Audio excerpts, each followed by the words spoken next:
Jadi arbitrasi kehidupan aktivitas kita lillahi ta'ala semua, la ilaha illallah. Yang ketiga, memprioritaskan amal yang luas kemanfaatannya atas amal yang kurang luas kemanfaatannya. Lihat, ini amalan kalau bisa lakukan luas banget, ini luas banget manfaatnya, ini terbatas segini, maka kita pilih yang lebih luas. Yang keempat, memprioritaskan amalan hati atas amalan anggota badan. Kita melihat orang, wow, rajin sholat tuh, mana kelihatan bolak-balik masjid, bolak-balik ke masjid dia itu. Tapi ingat, ada yang lebih penting, yaitu amalan hati. Ikhlas enggak dia dalam amalannya? Ikhlas enggak kita dalam niatnya? Khusyuk enggak dalam salatnya? Qad aflahal mu'minun alladzina hum fi salatihim khashi'un. Maka amalan hati ini lebih penting daripada amalan organ tubuh. Kemudian yang kelima, memprioritaskan hal yang usul, pokok atas yang furu atau cabang. Yang prinsip kita jaga dengan sekuat tenaga. Kita selesaikan dulu nih pelanggaran prinsip, masalah keyakinan, akidah, ketimbang masalah fikih. Wah, soal tahlilan ketika ada yang meninggal, soal maulid nabi, soal Isra Mi'raj dan seterusnya. Sementara penyimpangan akidah banyak banget Pak di kita itu. Bapak kalau seandainya berangkat ke arah Pandeglang ya, Banten sana itu, di rest area itu banyak orang-orang yang ziarah ke makam, mungkin ke Sultan Hasanuddin dan seterusnya itu. Apakah niatnya itu sesuai dengan sunnah?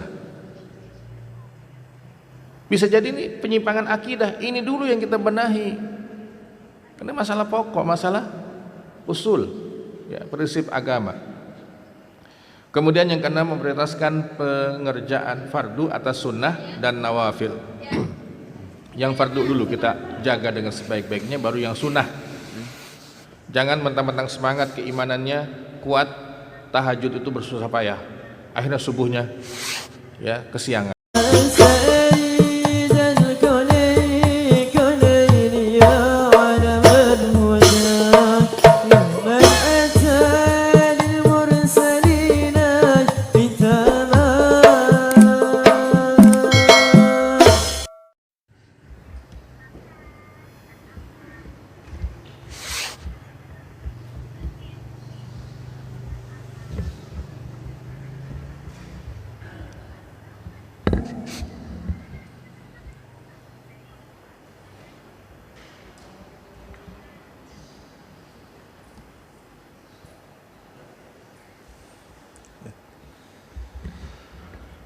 Bismillahirrahmanirrahim. Assalamualaikum warahmatullahi wabarakatuh.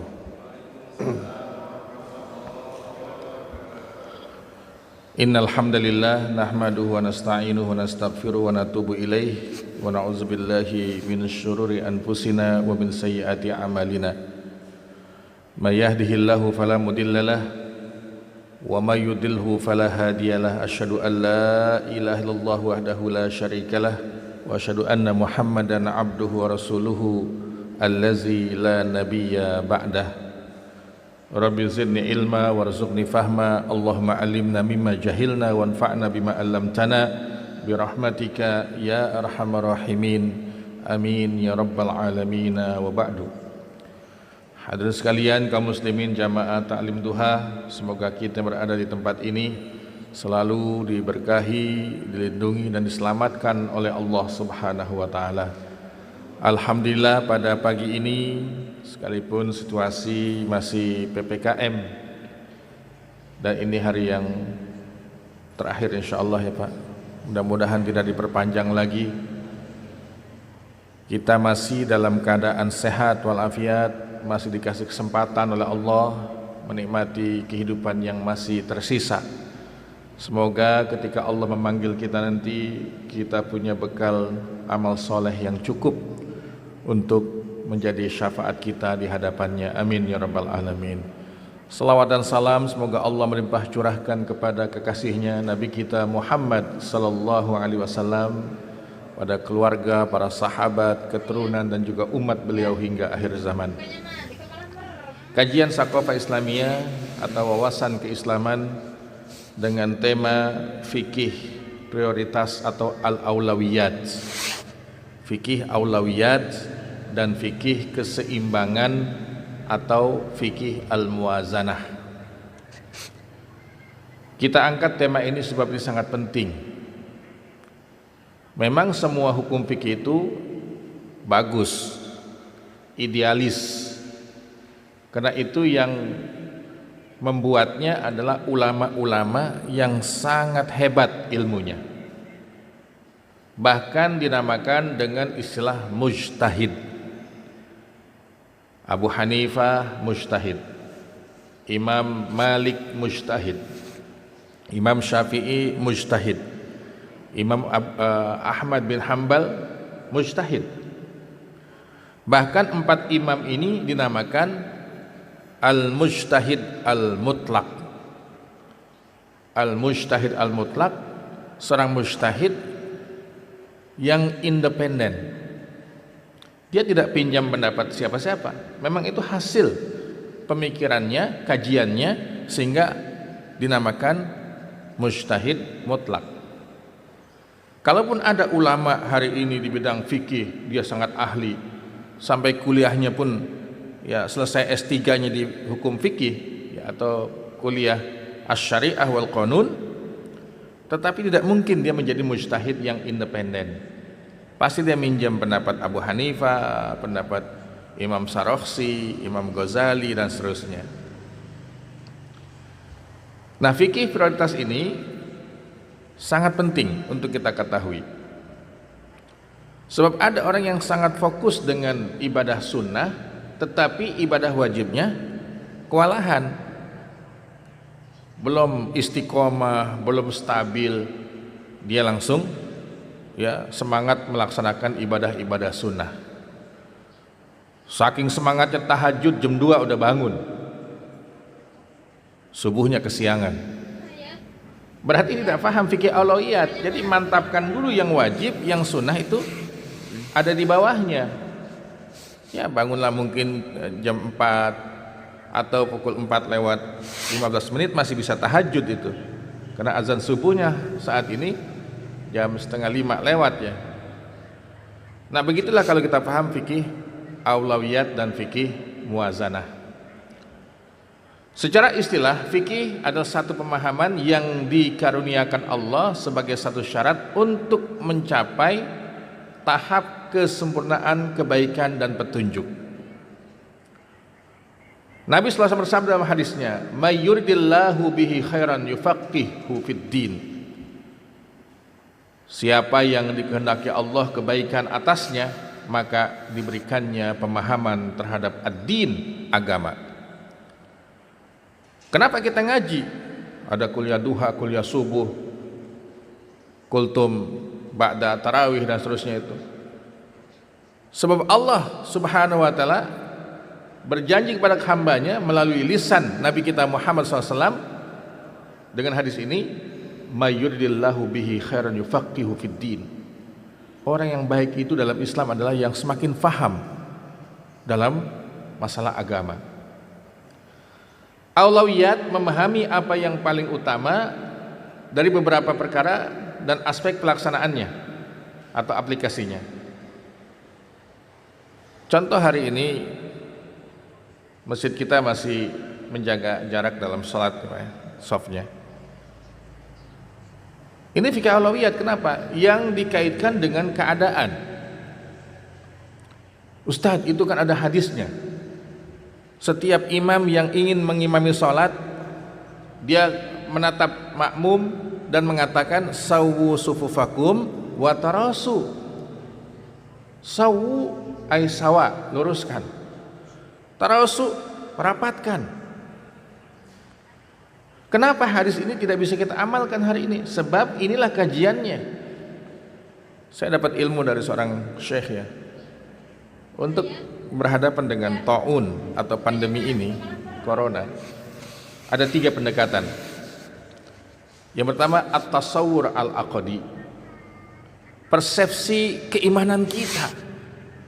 Setiap musibah itu datang dari Allah Subhanahu wa taala yang ada hubungannya dengan sebab kita sebagai manusia. Zaharal fasadu fil bari wal bahri bima kasabat aydin nas. Telah nampak kerusakan di lautan dan di daratan dengan sebab ulah tangan manusia. Tetapi ini semua kehendak Allah. Jadi berhadapan dengan kehidupan saat ini adalah ada qudratullah al-mutlaqah dan iradatullahil mutlaqah. Allah punya kuasa yang mutlak tanpa batas dan punya kehendak tanpa batas. Itulah Allah. La yus'al. Tidak boleh ditanya, kenapa Allah engkau turunkan wabah ini? Kenapa ya Allah? Dia mutlak dengan kehendaknya, iradahnya. Jadi pendekatan aqadi, ya kita iman saja. Apakah ada? Ini kan nggak kelihatan. Sesuatu yang tidak kelihatan tidak boleh juga kita tolak bahwa dia tidak ada. Alif lam mim zalikal kitabu la raiba fihi hudal lil muttaqin alladzina yu'minuna bil ghaib.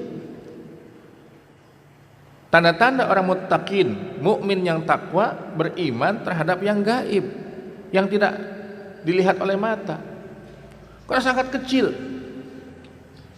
Innallaha la yastahyi ayyadriba mathalan ma ba'udatan wa ma fawqaha. Nyamuk itu kecil, ternyata ada yang lebih kecil yang membuat kehidupan kita hari ini sulit. Ekonomi terdampak, pendidikan terdampak. Bahkan ada seorang ketua yayasan, dia keliling Bekasi, wilayah utara sana itu. Ada sekolah Pak mau dijual Pak, yayasan. Karena nggak sanggup lagi sudah.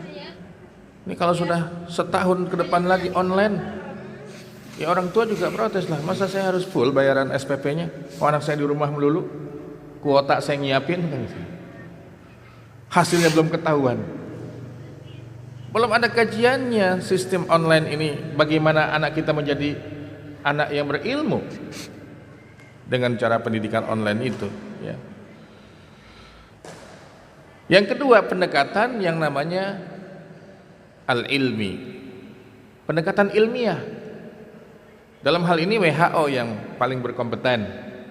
Ini menjadi pandemi, kemudian solusinya adalah hindari kerumunan, sering mencuci tangan ya dengan sabun dan seterusnya, memakai masker dan seterusnya. Al-ilmi, tentunya ilmu kesehatan. Yang ketiga adalah pendekatan al-irfani, emosional, empati. Kita hidup berjamaah di masjid, di majelis taklim. Bila ada ya yang tidak kita kehendaki, dan itu Allah menghendaki terjadi di antara kita, jangan kita panik, jangan kita kucilkan, tetapi mari sama-sama kita menolongnya. Ini yang menjadi fikih bagi kita. Persepsi keyakinan ilmiah, kemudian yang ketiga adalah emosional kita dan empati kita. Jadi aulawiyat memahami apa yang paling utama dari beberapa masalah untuk dilaksanakan, mana yang lebih utama dan mana yang harus ditunda sesuai masa dan waktu pelaksanaannya. Definisi fikih aulawiyat dapat mengatur keseimbangan nisbah dan pertimbangan dari sudut syara'. Nisbah itu ukurannya, yang dijadikan acuan adalah syariah. Syariat itu adalah Quran dan Sunnah Rasul. Adapun hasil kesimpulannya yang berkaitan dengan hukum Islam itu namanya fikih. Jadi syariat itu adalah semua ayat-ayat Quran dan hadis-hadis Nabi, itu menjadi syariat buat kita. Yang berkaitan dengan fikih, maka itulah jadi ilmu fikih. Karena Quran ada tentang keimanan. Berarti siapa yang paling berhak untuk mengembangkan ayat-ayat tentang akidah? Ulama tauhid. Ini ada ayat yang berkaitan dengan masalah hukum, halal dan haram, boleh dan tidak boleh. Berarti ini ulama fikih. Tapi ada ayat juga yang berkaitan dengan masalah akhlak. Ini tugasnya ulama tasawuf. Ada kisah-kisah manusia di zaman dahulu, kisah Nabi Adam dengan anaknya itu, ya, Qabil dan Habil. Ini masuk, ya, dalam ilmu sejarah Islam. Begitulah disiplin ilmu berkembang melalui landasan Al-Quran dan As-Sunnah. Meletakkan sesuatu pada kedudukan yang adil. Kita harus adil. Yang ketiga, menentukan keutamaan masing-masing berdasarkan kepada pertimbangan syariat yang berdasarkan pada bimbingan wahyu dan akal. Kita punya wahyu Quran dan sabda Nabi. Hadis itu kan dari wahyu Allah juga. Wa ma yantiqu anil hawa in huwa illa wahyu yuha. Kalamullah, teksnya dan isinya itu Quran. Tapi ada juga wahyu Nabi kita dalam bentuk hadis. Perkataannya dari Nabi, ya. Kemudian isinya pun dari Nabi. Kecuali hadis qudsi. Kalau hadis qudsi itu isinya dari Allah, perkataannya dari Nabi SAW. Itu disebut dengan hadis qudsi. Nah, kita harus jaga keseimbangan. Apakah sholat wajib secara akal? Bukan. Wajibnya sholat 5 waktu karena ada ayat Al-Quran atau kejadian yang namanya Isra wal Mi'raj, dikuatkan dengan ayat-ayat tentang sholat. Itulah sikap kita terhadap hukum Islam. Jadi yang mewajibkan ini Allah, yang menghalalkan Allah dan Rasulnya, bukan akal manusia. Akal manusia sebagai alat untuk memahami teks Quran dan hadis. Saya agak tertarik juga untuk menulis judul sebuah buku, ya, Islam tekstual versus Islam kultural. Ini bagus nih Pak, saya terimajinasi nih karena udah 2 buku nulis, jadi kayaknya ketagihan pengen nulis lagi gitu, ya, untuk mengembangkan kapasitas akademik. Islam tekstual versus Islam kultural. Ada yang berislamnya teks melulu, mana hadisnya? Udah ketemu, dia tanya lagi, sahih apa dhaif? Perawinya gimana? Dari siapa itu hadisnya? Itu Islam tekstual. Ada lagi di sisi lain Islam kultural. Udah ngikuti budaya aja lah. Ada yang meninggal kita tahlilan. Datang bulan Maulid Nabi kita Maulid Nabi. Nanti ada Isra Mi'raj kita rayakan Isra Mi'raj. Ini kan kultural semua ini. Bisa nggak dipadukan? Bisa. Teks ini penting sebagai landasan kita. Kultural juga, budaya itu tidak dianggap sesuatu yang tabu dalam Islam. Selama dia tidak berbenturan dengan Quran dan Sunnah, maka adat istiadat itu bisa dijadikan sebagai landasan hukum. Adat istiadat. Dan banyak contohnya itu, ya. Banyak contohnya. Jadi syariat sebagai landasan, akal sebagai alat untuk memahami wahyu al-ilahi. Semua perkara diletakkan pada tempatnya berdasarkan ukuran keadilan tanpa prejudis atau berat sebelah. Makanya bekal ulama dulu ketika menggali soal hukum fikih itu takwa, ketakwaan dalam hatinya.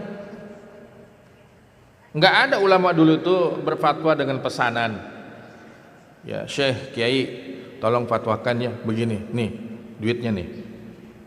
Enggak Pak, ditolak oleh ulama dulu itu.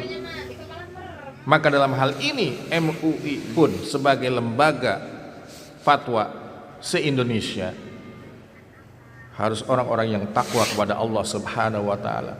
Fatwanya tidak boleh dipesan oleh penguasa. Kami berfatwa demi kemaslahatan umat dan niatnya lillahi taala. Ini bahaya kalau sudah MUI fatwanya, ya, terjadi prejudice ataupun berat sebelah. Berat sebelah. Makanya ketika fatwanya itu sholat Id di rumah masing-masing, Ya. Ini kurang tepat kalau cuma segitu poinnya.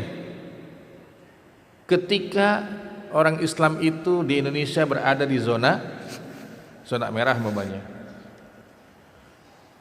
Bagi yang kuning ataupun silahkan, tetapi dengan menjaga protokol kesehatan. Itulah fatwa. Jangan kita ambil apa adanya. Kita ini berada di wilayah mana kan gitu. Maka fikih teoritas dengan fikih fakta itu harus disesuaikan. Fikih aulawiyat meletakkan segala sesuatu pada peringkatnya dengan adil dari segi hukum nilai dan pelaksanaannya. Ada hal tidak penting, ada hal penting, lebih penting, rajih, utama, dan marjuh. Ini tingkatan-tingkatan. Harus paham istilah-istilah ini. Tidak penting, tinggalin dulu. Kita ambil yang penting. Yang penting dengan lebih penting, berarti yang penting kalah. Lebih penting yang kita harus lakukan. Ketika ada yang lebih penting, ada lagi yang rajih, maka yang rajih harus kita utamakan, dan seterusnya. Nah, konsep aulawiyat atau fikih prioritas mengutamakan suatu persoalan di tempat yang lebih utama dalam melaksanakan hukum dan nilai Islam, tergantung hubungannya dengan hakikat persoalan dan situasi. Kalau hari ini mempunyai maslahat tidak ada Jumatan, ya sudah kita terima.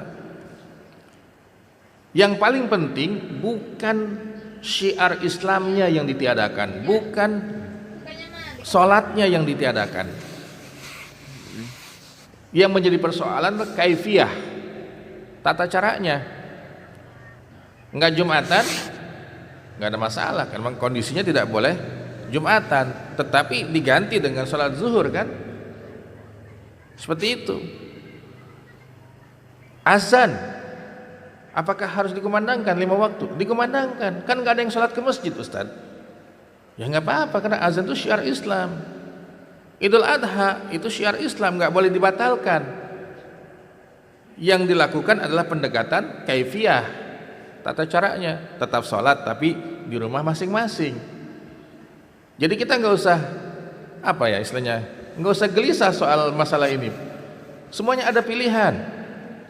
Nggak Jumatan, sholat zuhur. Saya ingat ya 3 pekan yang lalu itu memakamkan seorang ya kawan COVID, hari Jumat pas udah siap disemayamkan di yayasan, di ambulan.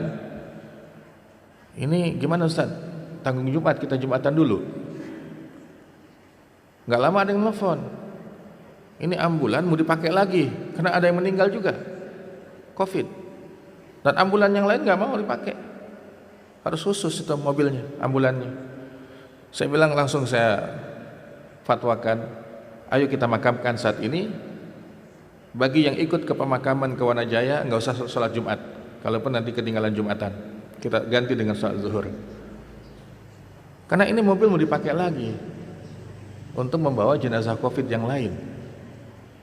Akhirnya pada terima apa yang saya sampaikan, ya udah kita sholat zuhur saja, yang kebagian sholat Jumat silahkan, karena kondisi yang harus menyesuaikan. Ya, fikih kita itu harus menyesuaikan fakta. Enggak mungkin kita bisa melawan fakta. Saya telepon Dr. Marti, Direktur RSUD. Bu, emangnya kalau jenazah COVID itu dimandikannya gimana? Saya bilang, Pak Ayub, enggak ada yang dimandikan, Pak. Itu cuma disemprot pakai disinfektan, langsung dibungkus pakai plastik, dimasukin ke peti jenazah. Jadi nggak ada yang bisa ini, karena kondisi fikihnya seperti itu. Bahkan mungkin ditayamumkan saja, karena kondisi bahaya masalah ini. Ya.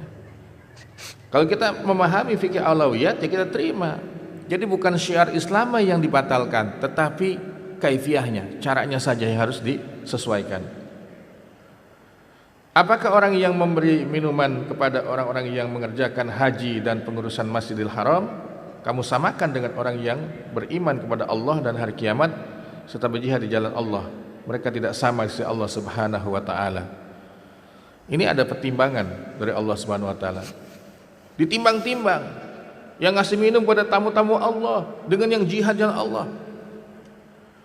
Mana yang lebih utama? Ya. Ini surah At-Taubah ayat 19. Juga dalam ayat surah At-Taubah ini, orang beriman dan berhijrah jalan Allah dengan harta bendanya, ya, adalah lebih tinggi derajatnya sisi Allah, dan itulah orang yang mendapat kemenangan. Berhijrah dari Mekah ke Madinah, ditinggalkan semua usahanya, ditinggalkan semua apa yang dimilikinya demi keimanan. Dibandingkan yang tetap di Mekah, mana yang lebih utama? Yang berhijrah ke Madinah. Ini fikih muwazanah namanya, ditimbang-timbang. Nggak ada istilahnya dalam Islam itu nggak ada solusi, pasti ada solusi.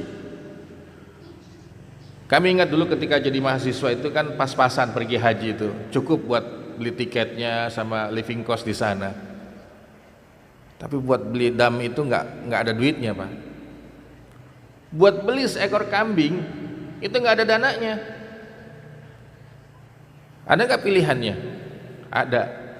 Puasa. Kata Allah, puasa 3 hari di tanah suci ketika melaksanakan haji di sana, nanti 7 harinya di kampung halaman. Selesai sudah. Jadi seekor kambing diganti dengan puasa. Ibu nggak sanggup lagi puasa Ramadan, ada fidyah. Termasuk mungkin ibu yang selalu berhalangan, ya, kalau nggak menyusui hamil. Kalau nggak punya anak kecil, ya adalah gitu setiap tahunnya. Pas dilihat-lihat kodonya banyak banget. Ada berapa kodo puasanya? Ada kali 40 hari mah katanya. Ngelihat kodo 40 hari itu stres tuh, ya kan? Bisa nggak itu sang ibu ini milih, ya, fidyah aja semuanya? Silahkan saja, itu kan solusi dalam fikih. Kalau kamu sakit atau dalam perjalanan musafir, maka diulangi di hari lain, qadha. Tapi juga ada kelanjutannya, ya, bisa bayar fidyah, ngasih makan pada seorang miskin. Segala sesuatu itu mesti diletakkan pada kedudukan dan tempatnya secara adil sesuai dengan pandangan syariat Islam, tanpa ada bagian-bagian yang dirugikan atau diabaikan. Maka prinsip penerapan fikih aulawiyat, 1, memprioritaskan kualitas atas kuantitas. Kita kok nggak sholat sunnah qobliyah ba'diyah, nggak boleh lama-lama di masjid, nggak apa-apa, yang penting kualitas sholat kita. Karena di masa pandemi jangan berlama-lama. Laksanakanlah sholat sunnah itu di mana? Di rumah kita, nggak apa-apa. Yang kedua adalah memprioritaskan ilmu atas amal. Tahu dulu ilmunya, baru kita amalkan. Suruh tahlil aja, suruh ilmunya dulu. Afdhalul dzikri fa'lam annahu la ilaha illallah. Ada kata fa'lam, jangan cuma ngucap la ilaha illallah, tapi fa'lam, ketahui apa makna la ilaha illallah. La ilaha illallah adalah kiblat kita setiap kita beramal. Lihat, mau salat lillahi ta'ala, mau puasa lillahi ta'ala, mau ngaji duha lillahi ta'ala, semua lillahi ta'ala, la ilaha illallah. Jadi arbitrasi kehidupan aktivitas kita lillahi ta'ala semua, la ilaha illallah. Yang ketiga, memprioritaskan amal yang luas kemanfaatannya atas amal yang kurang luas kemanfaatannya. Lihat, ini amalan kalau bisa lakukan luas banget, ini luas banget manfaatnya, ini terbatas segini, maka kita pilih yang lebih luas. Yang keempat, memprioritaskan amalan hati atas amalan anggota badan. Kita melihat orang, wow, rajin sholat tuh, mana kelihatan bolak-balik masjid, bolak-balik ke masjid dia itu. Tapi ingat, ada yang lebih penting, yaitu amalan hati. Ikhlas nggak dia dalam amalannya? Ikhlas nggak kita dalam niatnya? Khusyuk nggak dalam sholatnya? Qad aflahal mu'minun alladzina hum fi salatihim khashi'un. Maka amalan hati ini lebih penting daripada amalan organ tubuh. Kemudian yang kelima, memprioritaskan hal yang usul, pokok atas yang furu atau cabang. Yang prinsip kita jaga dengan sekuat tenaga. Kita selesaikan dulu nih pelanggaran prinsip, masalah keyakinan, akidah. Ketimbang masalah fikih, soal tahlilan ketika ada yang meninggal, soal maulid Nabi, soal Isra Mi'raj dan seterusnya. Sementara penyimpangan akidah banyak banget Pak di kita itu. Bapak kalau seandainya berangkat ke arah Pandeglang ya, Banten sana itu, di rest area itu banyak orang-orang yang ziarah ke makam, mungkin ke Sultan Hasanuddin dan seterusnya itu. Apakah niatnya itu sesuai dengan sunnah? Bisa jadi ini penyimpangan akidah. Ini dulu yang kita benahi. Karena masalah pokok, masalah usul, ya, prinsip agama. Kemudian yang keenam, memprioritaskan pengerjaan fardu atas sunnah dan nawafil. Yang fardu dulu kita jaga dengan sebaik-baiknya, baru yang sunnah. Jangan mentang-mentang semangat keimanannya kuat, tahajud itu bersusah payah, akhirnya subuhnya ya kesiangan, itu nggak bagus juga. Yang ketujuh, memprioritaskan fardu ain atas fardu kifayah. Makanya ada fatwa dari seorang ulama, hari ini karena kondisinya sulit ya, COVID begini, banyakin saja Pak salat-salat gaib. Ada kiai meninggal kita kenal, tokoh maunya, udah kita adakan habis salat 5 waktu, ayo kita salat gaib. Karena nggak mungkin kita datang hari ini takziah, ya kan? Maka solusinya pelaksanaan salat jenazah ini, sekalipun dia fardu kifayah, tapi ada kesulitan bagi kita, lakukanlah salat gaib. Kalau nggak di masjid, di rumah kita masing-masing. Saya mau salat jenazah ini buat kiai ini, kiai ini. Ya kita kan tahu Kiai Abdullah Syafi'i meninggal, kemudian Kiai Amin, ketua MUI meninggal dunia. Banyak ulama-ulama kita, ataupun kita niatkan untuk kaum muslimin yang sudah mendahului kita. Tetangga kita meninggal dunia dengan sebab COVID, kita ketakutan sehingga nggak bisa sholat kita, ya, sholat jenazahnya itu. Maka ada fatwa yang diterbitkan boleh melaksanakan sholat gaib. Takziahnya gimana? Takziahnya sudah cukup dengan menggunakan WhatsApp. Itu biasa kalau grup tuh banyak waktu innalillahi, copy paste innalillahi lagi gitu. Allahumma firlahu warhamhu, copy paste aja itu. Nah akhirnya muncul lagi fatwanya, gimana nih kalau cuman copy paste, ya kan? Secara hukum fikihnya ibu baca dulu Allahumma firlahu warhamhu baru di copy paste. Jangan ngegampangin ini, nanti yang masuk surga HP-nya bukan kita, ya kan? Kan kita yang mendoakan. Ustadz kan udah ditulis, apakah ibu baca tulisan itu? Enggak. Makanya hukum fikihnya, karena banyaknya grup WhatsApp yang ketika ada berita duka hanya copy paste, itu dibaca dulu, baru dikirim ulang, diteruskan. Itu hukum fikihnya hari ini. Kemudian memprioritaskan atau meninggalkan yang haram atas yang makruh. Tentu dibandingkan makruh dan haram ini, yang haram lebih utama itu ditinggalkan. Yang kesembilan, memprioritaskan hak hamba atas hak Allah semata. Jadi Allah ini lebih diutamakan. Jangan kita urusan hamba kita dulu, kan Allah belakangan. Jangan. Ini anak lagi nangis, ya ayahnya kesian juga kalau ditinggalin sholat ke masjid. Tinggalin aja Pak, karena hak Allah lebih diutamakan. Apalagi hak kendaraan, ya, lagi nyuci mobil azan, ya udah nanti ajalah sholatnya. Jangan tinggalkan itu.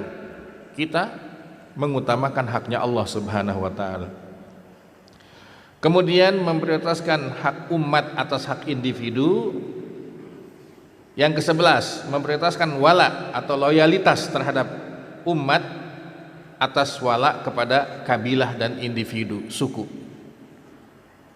Wah, saya mah suku Sunda, pokoknya kalau udah kumpul orang Sunda saya utamakan. Jangan.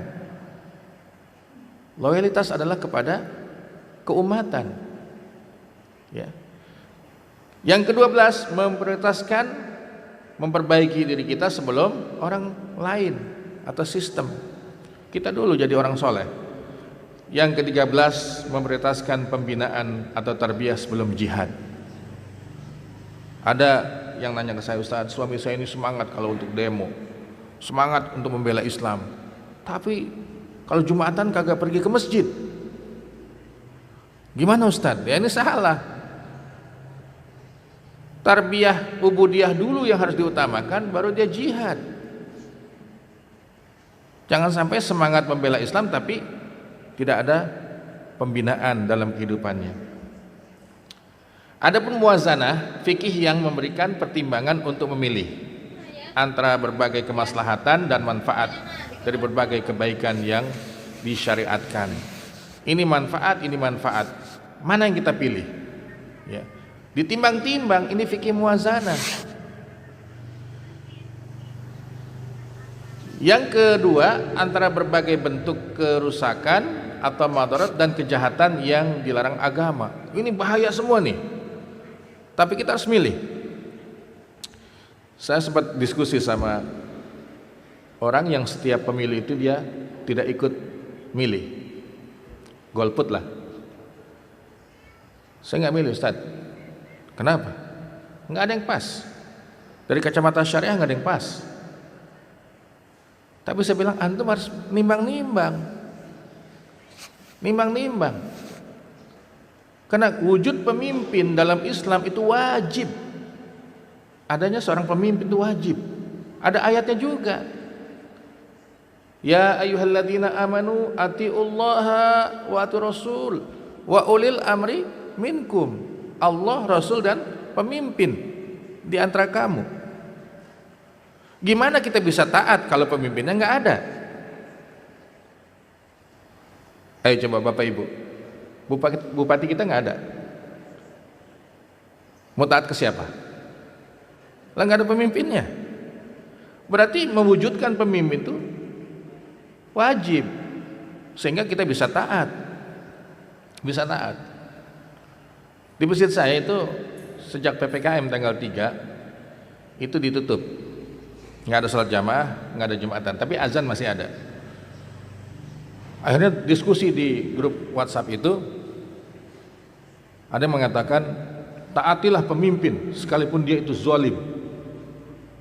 Ya ini karena pemerintah bilang PPKM, kita nggak usah ke masjid. Yang satu bilang masjid adalah jalan saya untuk menuju kematian. Wah, imannya hebat banget nih. Yang kedua ini. Kita bingung mana yang kita pilih ini. Kan mati dalam kebaikan ini keinginan kita semua. Ke masjid itu menguatkan iman. Dia bilang juga, oh, ini katanya ke masjid nggak boleh. Itu main tenis boleh katanya. Kumpul-kumpul juga katanya. Ya logis juga gitu loh. Karena masalah ijtihad itu silakan dipilih, ditimbang-timbang. Dan jangan memaksakan orang lain yang memilih pendapat yang berbeda. Oh, Nabi saja membenarkan 2 pendapat sahabat. Jangan ada yang sholat asar kecuali di Bani Quraisyah. Kelompok yang pertama ini sholat di perjalanan. Yang kedua langsung bablas sampai Bani Quraisyah. Kehabisan waktu, dikodok sholatnya. Balik ke Madinah, ya Rasulullah, mereka itu sholatnya di perjalanan. Kami itu sampai duluan ke sana. Kata Nabi, hada shawabun wa zaka shawab. Benar dua-duanya, nggak ada yang salah. Ketika masuk wilayah ijtihad A dan B ini, silahkan kita pilih mana yang lebih utama buat kita. Disitulah ada kaitan fikih aulawiyat dengan fikih muwazanah, ditimbang-timbang. Ya, ada istilah buah simalakama, dimakan bapak yang mati, kagak dimakan ibu yang mati. Yang bisa menyelesaikan ini hanya orang Padang. Jangan dimakan, dijual katanya. Dijual Bu katanya. Wah, hebat juga nih. Kenapa sih pikirannya cuma dimakan? Dijual aja, katakan selamat dua-duanya katanya. Itulah istilah makan buah simalakama katanya. Jangan dimakan buahnya, kita jual aja. Selamat ibu, selamat bapak. Jadi fikih datang untuk menyelesaikan masalah, bukan permasalahan apapun yang sulit bagi kita. Nggak ada penyelesaian dalam fikih itu, pasti ada. Kemudian antara maslahat dan kerusakan, antara kebaikan dan kejelekan apabila keduanya bertemu. Ya tadi kembali kepada milih pemimpin, karena wajib supaya kita bisa taat. Ya. Kebetulan orang yang sama diskusi lagi, ini besok kita Ramadan ikut siapa? Ulil amri lah katanya. Saya bilang ente kemarin kagak ngikut milih. Ini ulil amri yang mana yang dimaksud? Kan nggak bisa instan. Prosesnya kita berijtihad dengan keyakinan kita. Sering saya sampaikan dalam masalah fikih alawiyat ini kaitan dengan milih pemimpin. Saya melihat memilih pemimpin, apalagi tingkat nasional, presiden, fikih yang kita gunakan adalah fikih mendingan. Ini bahasa ini fikih mendingan. Daripada ini kayak mendingan ini nih, mendingan ini katanya. Jadi sepanjang kita masih belum ideal, apalagi tokoh nasional, maka nanti dalam pilpres kita menggunakan fikihnya fikih mendingan. Makanya harus ada dua minimal itu. Kalau ada tiga, wah mendingannya lebih luas lagi. Daripada ini mendingan ini dah, daripada ini mendingan ini. Jadi fikihnya memang begitu, karena menggunakan fikih muwazanah, fikih keseimbangan.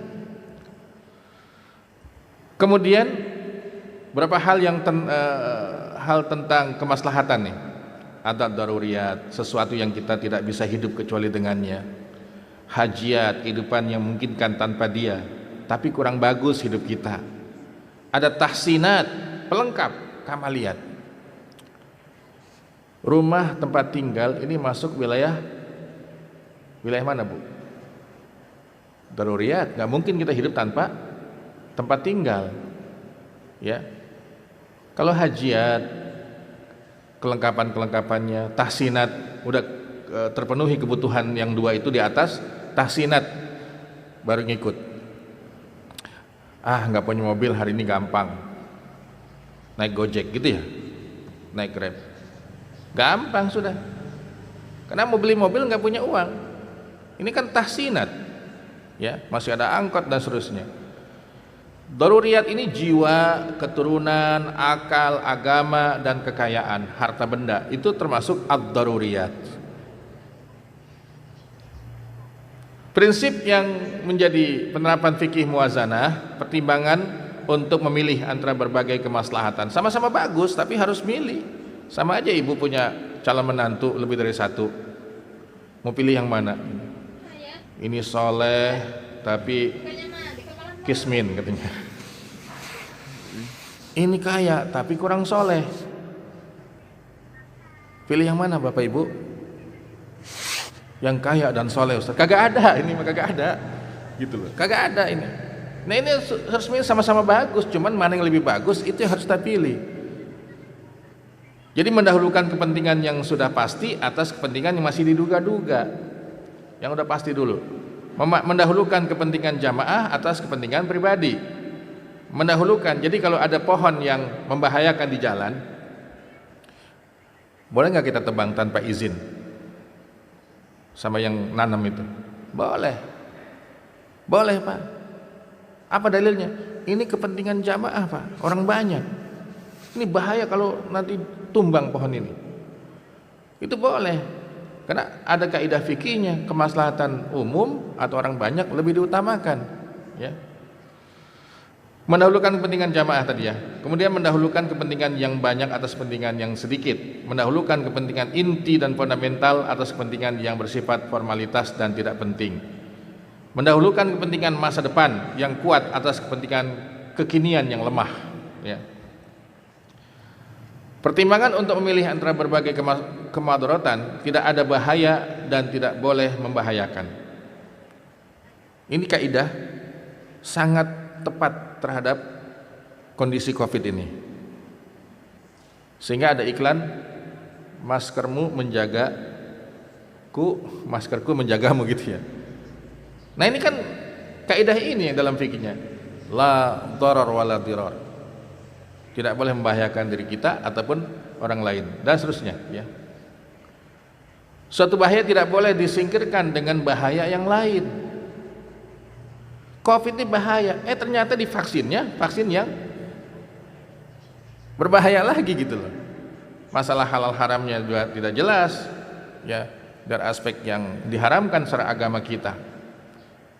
Nah ini makanya tidak logis ketika sudah divaksin tetapi tidak ada jaminan untuk bebas dari Covid. Bingung nggak sebagai orang awam? Bingung Pak. Keyakinan kita kalau sudah divaksin itu udah nggak mempan lagi tuh Covid mestinya. Nah begitulah yang menjadi pilihan-pilihan kita. Pertimbangan untuk memilih antara kemaslahatan dan kemadaratan apabila keduanya bertemu. Ini maslahat, ini bahaya. Ya tentu harus kita pilih yang maslahat. Tetapi bila ketemu adalah menyingkirkan bahaya lebih didahulukan ketimbang mengambil maslahat, manfaat. Karena kalau bahaya sudah disingkirkan, manfaat otomatis datang. Otomatis itu. Jadi jangan kita melihat kemaslahatan dulu, ya. Bahayanya dibiarkan begitu aja. Nah ini mungkin saya tutup dengan kaidah-kaidah fikihnya, darul mafsadah muqaddamun ala jalbil masalih. Mencegah kerusakan mesti diutamakan daripada memetik kemaslahatan. Al mafsadah saghirah tuktafaru min adlil maslahatil kabirah. Melakukan al-mafsadah atau kerusakan yang kecil dibolehkan demi untuk mendapatkan kemaslahatan yang lebih besar lagi. Tuktafarul mafsadatul aridah min adil maslahatid daimah. Melakukan al-mafsadah atau kerusakan yang bersifat sementara dibolehkan demi untuk mendapatkan kemaslahatan yang bersifat abadi. La tutraku maslahatun muhaqqaqatun min adli mufsadatin mutawahhimah. Kemaslahatan atau kebaikan yang diyakini wujudnya tidak boleh ditinggalkan kena maslahat atau mafsadah yang masih berangan-angan atau dugaan-dugaan. Nanti kayaknya begini-begini deh kalau kita ini. Yang masih dugaan tinggalin, yang pasti dulu yang harus kita lakukan. Begitulah kajian fikih prioritas dan muwazanah ini, mudah-mudahan membekali kita dalam situasi saat ini. Dan ada beberapa pertanyaan. Assalamualaikum warahmatullahi wabarakatuh. Kita pernah dengar ada vaksin COVID yang dinyatakan haram, tapi MUI membolehkannya untuk dipakai. Yaitu saya juga melihat pengumumannya di televisi, divisi fatwa, dan dinyatakan bahwa vaksin apa Pak yang setelah Sinovac itu, AstraZeneca ya, itu tidak suci. Berarti kan ada bahan-bahan yang najis di situ, dari babi atau apalah. Tetapi boleh. Kok najis tapi boleh? Karena kondisi darurat. Ad-daruratu tubihu al-mahzurat. Bahwa sesuatu yang diharamkan dalam kondisi normal itu diperbolehkan dalam kondisi terpaksa. Karena kita harus menyelesaikan COVID-19 ini.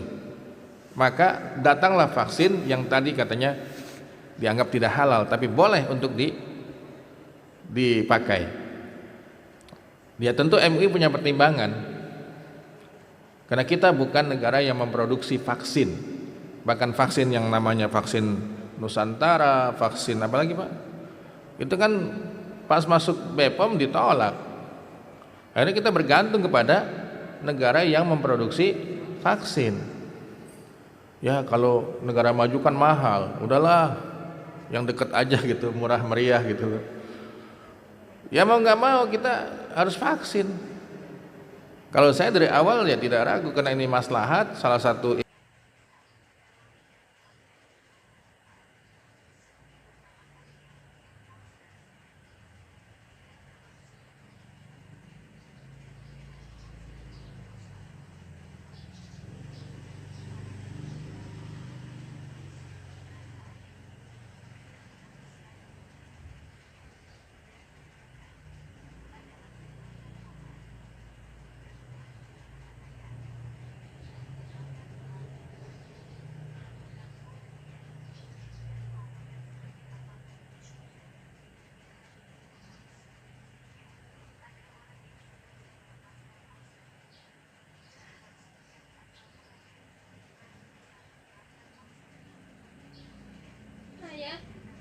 Ya.